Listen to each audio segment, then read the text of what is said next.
Welcome back, my fellow agents. It is I, X7, your agent of awesome actionness, and the co-host of GD Explanations, let alone the host of Zenorama, the podcast of heroes and monsters. It is Thursday. That means we are going to be talking about the next three episodes of the Green Hornet series from 1966 to 67. These will be episodes 21 through 23, and they're pretty darn good. One of them is really interesting, a definite change of pace, as we'll find out. But before we get too much further into it, please like, share, subscribe, leave a comment. Tell me what you think about these episodes, especially that final one, because it's really a departure. I mean, even more so than the Batman crossover we did last week. But let's roll, Kato.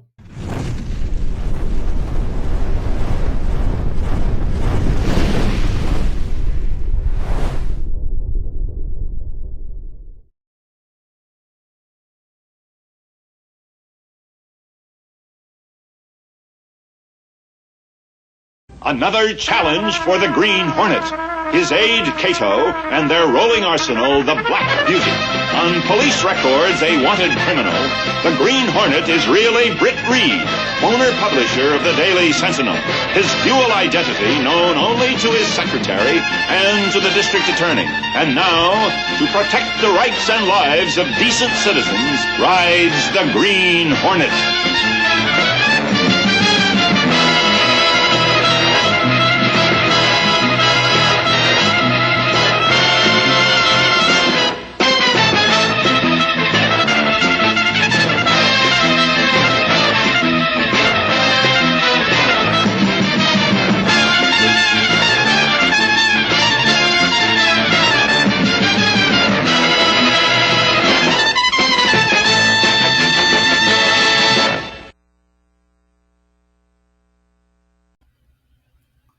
Okay, we start here at the Mark Henry jewelry store, and there's been an alarm has been tripped as it's been robbed, and these two cops are headed over there because guess what? They're bad cops, and they're getting there before the other cops can get there, stealing what they can so they can make a little extra dough.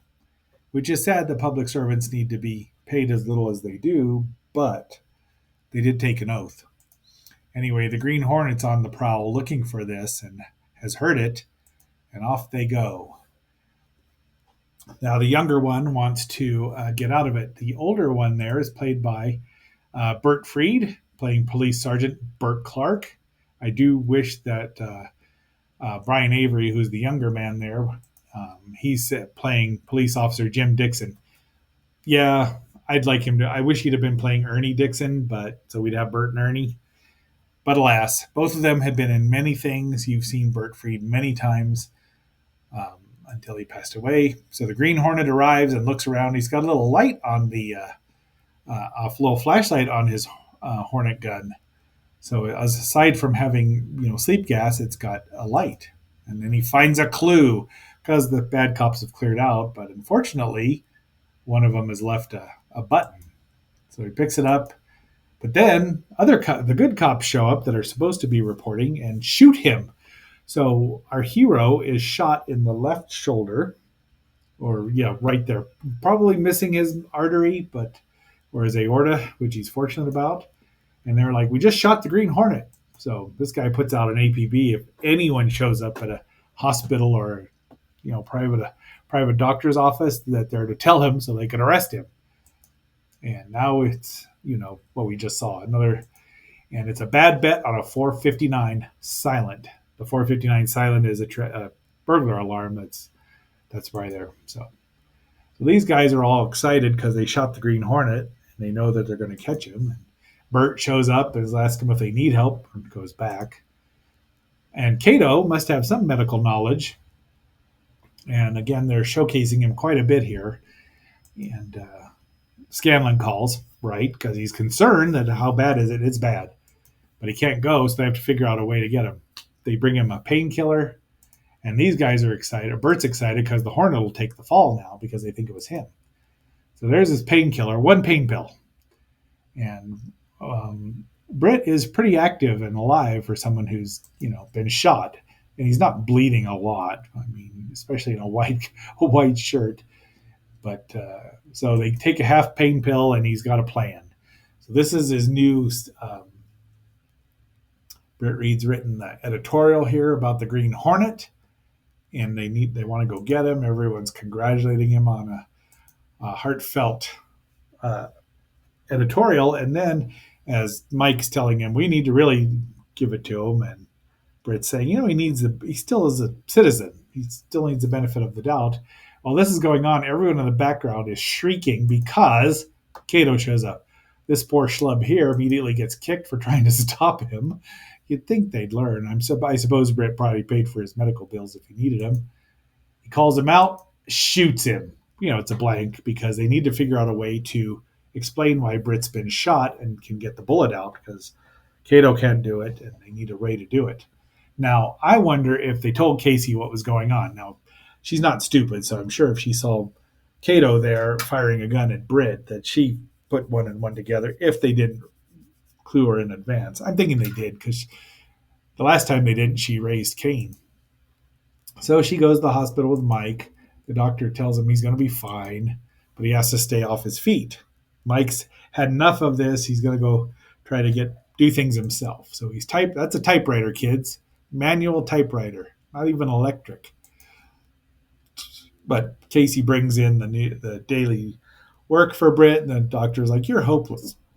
I don't even know who the doctor was. Jason Wingreen, and it seems like he's probably was the family doctor because he's known. He was Harry Snowden on Archie Bunker's Place, Dr. Link on Star Trek. He's in an airplane as Dr. Brody. I'm seeing a pattern here. Macmillan and Wife, 2 episodes. Matlock as Arthur Beaumont for 11 episodes, so he was recurring for a while there. He's been in a lot of stuff.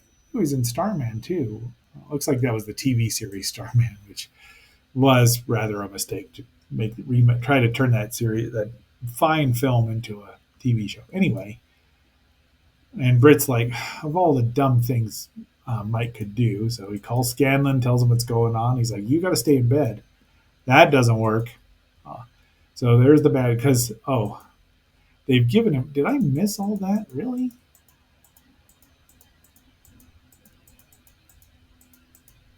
Because he shows up. Oh, that's Scanlon looking at the button, so he knows it's a dirty cop. All right, sorry about that. Forgot to mention that. Scanlon knows he's on the lookout for it. He's like, somebody's been dressed down for not having a proper uniform. Off they go. They give them the name, so they figure it out. Mike's put a bogus story in about a bunch of valuable furs showing up, and so Britt shows up. That probably takes that other half the pain pill. But we get to see Kato beat the crap out of the young officer here in a moment. Mike's just being a dope, as usual. Maybe they aren't fake furs. I thought they were, but Kato says, let me go in by myself. Britt's all, there's 2 people there. And Kato's like, really? Really? 2 people? You think I can't handle 2 people? So, of course, he goes in alone. And then Mike sees him. And Kato beats the stuffing out of poor Jim Dixon, Officer Dixon.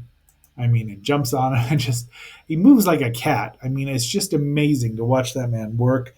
There was nothing like that. Even as good as the fights were and are on the Wild Wild West, they didn't have Kato. Boy, it'd been nice if he could have made a guest appearance on that show. So Mike gets into fisticuffs with old Bert, and Bert gets knocked off the scaffolding. Now, we don't know if he gets killed. He lands on that, but we know that Kato probably didn't kill Jim. Then he punches the Green Hornet and, of course, hits him in the bad shoulder. He falls down. Kato rescues him. Mike shoots like Barney Fife or a stormtrooper. And finally, Mike's all, but the Hornet got away. And Casey's, you did a great job. Finally, he just goes on after Britt about his father being such a great crime fighter. Britt's feigning indifference, and I'm a very sick man. Casey just laughs because she's cute. All right, now we're on to our next episode, which is, that one was broadcast on February 10th, 1967. This one is broadcast February 17th, 1967. So the run's almost over. we'll be done next week with the Green Hornet. And apparently, it just couldn't handle. It just couldn't keep up the ratings, which isn't surprising. It was too different. It was so much like the original show on the radio show that it could have used a little more color. It's really well done. The scripts are good, but it wasn't Batman, and Batman was already starting to slide in the ratings because they just did the same thing over and over. So, it was doomed. I mean, the superhero phase was doomed, even though they made it last about 4 years, which is amazing. But they're racing to an international airfield, private aircraft, because the prince, let's see, Prince Rafi, played by Edmund Hashim, is showing up to meet his fiancee Janet Prescott, but they've heard that there's going to be an attempt on his life, and there is. There's Janet, there's the prince, and there's the villain, one of the villains. But the Hornet shows up, gasses him, and they drive away. And they're like, "What's the Green Hornet doing here?" But they go on, and once again, it's another job for Kato and the Green Hornet. Trouble for Prince Charming. And yes, but this is another good episode. So it's there, the consulate of Kahara, which is obviously made up um, country. And here's Brit's car. He goes in and meets him to talk to him about the attempt on his life. And now they're having a reception, and Brit's there again. But she's a commoner, so she's not used to all this. And it doesn't explain how they met, but it's moo at that point in time. But she gets chloroformed in 5 seconds, which is not how chloroform works, if you know anything about that. And Britt shows up, but then they say, he's like, my fiance's been called away. But then he gets the phone call saying, abdicate your throne or we'll kill her. And then the Green Hornet shows up and kidnaps the prince. And he's like, what are you doing? And he wants a cool $25,000 to rescue the princess, to rescue Janet. And the prince says, well, of course, if you can do it, because he's pretending to be a mercenary so that he won't think he's a good guy. Off they go, and he says, if you need anything, ring. He tells Scanlan what's going on, and Scanlan's like, you're causing an international incident. Once again, this could have been a two-parter, which would have been fun. But so they take him with him because they need his advice on the consulate, because that is international territory. The Hornet, I mean, he is an outlaw, so he could do these things. You get it. I mean, Batman would have done the same thing, right? Look at that flat black of the Black Beauty. I mean, they wanted it to be shiny, but filming in the daytime was just out of the question. They did a pretty good job here, for the most part, in hiding the day for night photography. Off they go. He wants a piece of the action. Oh, actually, they tell him they've got the prince, and they want the princess, and I don't know, maybe $25,000 or something. But they break in, and they've got a little two-way radio, and just a little interlude with. I bet this got edited out for syndication with the maid making that. I like the shot here of it's just the shadow.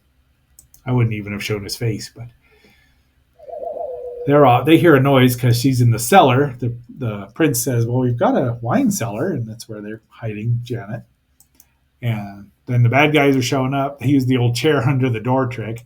That never works, but Kato's on his way. They blast open there. He's rescued him and then Kato goes to beat up, and you can't see it. It's really sad because he jumps over and he's right there. And I tried to lighten it, boot to the head.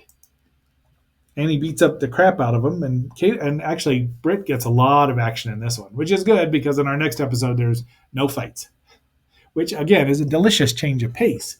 Very nice, but it's just, But the Green Hornet gets to fight the most, but Kato does, and he kicks one guy as he goes out and waves to the prince. So here we are at the reception. They're married now. Brit's the best man. Kato can't be there because the prince already has been too close to him and heard his voice and probably would have said, huh. But he calls the Green Hornet his friend and thanks him. And the Hornet says, keep the $25,000 as a wedding present.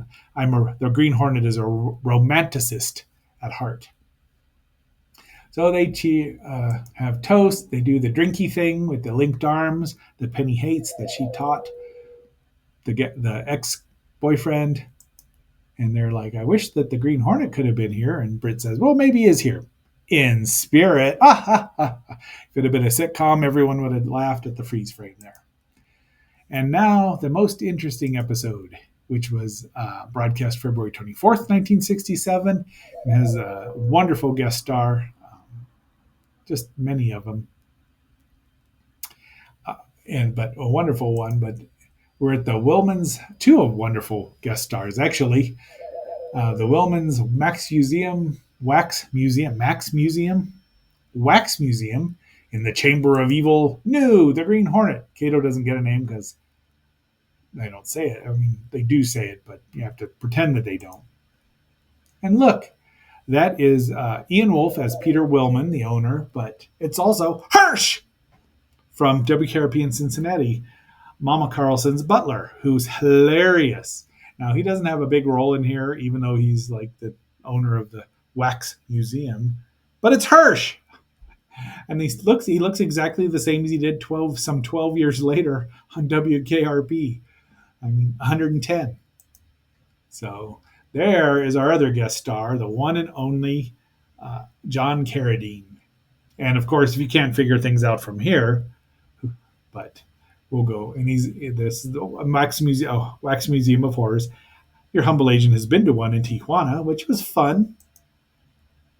That's some kid, the yellow kid or the yellow gang, I forget, but he shot both of his employers because he was out of business. And there is the scarf, looking almost exactly like John Carradine as James Rancourt. I mean, look, who was those glasses can hide anything. It's a good thing he didn't even have to have a spit curl. But the scarf suddenly comes back to life, allegedly, because he's upset because the Hornet has taken over his most wanted or most notorious criminal. He's a stand-in for Jack the Ripper, except that he didn't rip people apart. He just strangled them with the scarf, using the scarf as a garrote. And there's the back of him. Hirsch is still alive, though. He's not dead. He manages to call the police because he lives, apparently. And alias the scarf. And once again, they try, but look, I mean, they kind of try, and they give him the mustache, but you know who it is. He strangles a homeless guy, apparently sleeping on a bench or maybe a drunk, and scared this poor woman who is played by Brenda Bennett. And he struck again. So he's just out strangling now, but he's walking like he's a wax statue. The cops are after him, and it's foggy. It's like they're in London or Londinium maybe, but they're not. And he's headed this way to strangle another guy. It's never explained why he's a strangler, but they call Casey, and there's just talk. But the cops have shot the scarf, and now they've got the blood on the wax figure. So they're trying to pretend like the scarf has come back to life. And Kato says in many cultures in the Orient, people live on past they return from their deaths to keep being infamous. So, I mean, there's a little something there. Huh? So they go in and look through the wax museum, and they find a journal but about the scarf that's written by James Rancourt.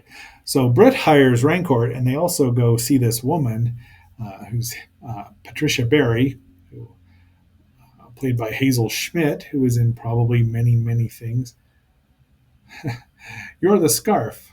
No, that is the scarf. I am merely the vessel of his immortality, the Boswell to his Johnson. She's a Hazel Schmidt / Vina Rose because she was a private dancer, I guess. And so Patricia Barry, let's see what she was in here. The Beast with Five Fingers, which I think I've seen once. A Murder, She Wrote, a couple episodes. Anything interesting? Knots Landing, Law and Order TV series from 1990. Knots Landing was still on. Jeez. Law and Order's been on for 100 years. I mean, as long as The Simpsons almost. Twilight Zone, the movie. One of the mothers on It's a Good Life, the remake. I'm just looking to see if she's got anything else here. She's playing an older woman, but she was the mall or the girlfriend of the scarf, but she never knew who he was. Oh, she's the girlfriend, the girl from Uncle. Princess Rapunzel, Dr. Kildare. All right. And Kitten with a Whip as Linda. So he goes in and finds out, or Rancourt goes in and finds out that his manuscript or his diary is missing. He goes back and looking around. There she is, Vina Rose or Hazel Schmidt. Then he realizes she's alive and he goes off and he's going to kill her so she can achieve immortality. The Hornet Dark shows up and he's astounded that the Green Hornet has come to life and Kato have come to life. But there's no fight. He just bends over because he's an old man. Geez, Vina could have taken him out by herself. So and we have this denouement. He doesn't plead innocent, he just doesn't have he declines his First Amendment rights or his.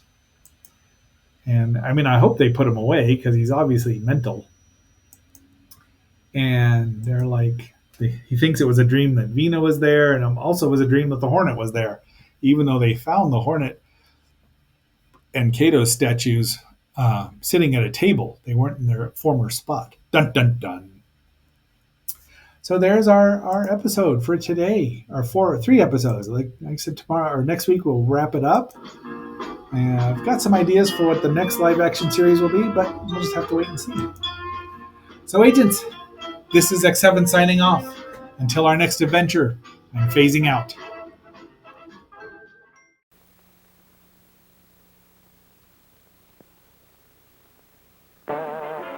Kato strikes with the deadly art of Gung Fu. The Black Beauty travels into the tunnel of death. And Britt Reed is delivered into the hands of the enemy by the Green Hornet. For these and other action-packed scenes, tune in on the Green Hornet.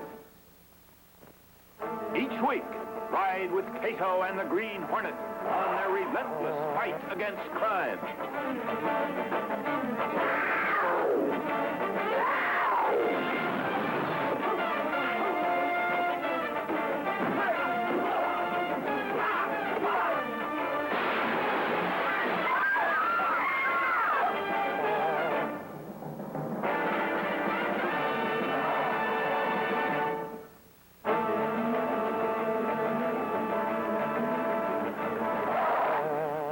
Beauty withstands a hail of bullets and spits back.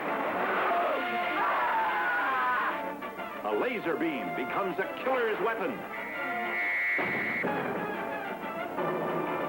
The Green Hornet duels with death from the sky. For these and other action-packed scenes, tune in to the Green Hornet. 7:30 will start Friday's buzzing with the Green Hornets. That legendary nemesis of crime with his loyal companion Kato thrilled most of us as kids in one of radio's longest runs. Let's push this aside, Kato, and go through. I'm with you, boss.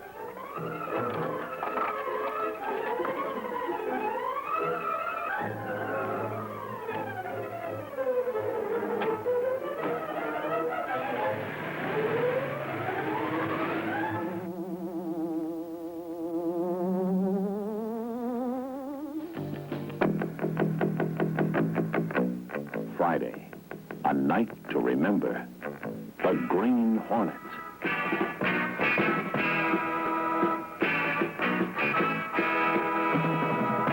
Stick to the back streets, Kato. Check. The Time Tunnel.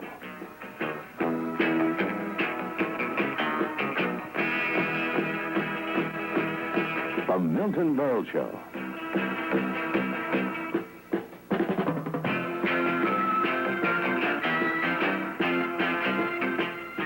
O'clock high.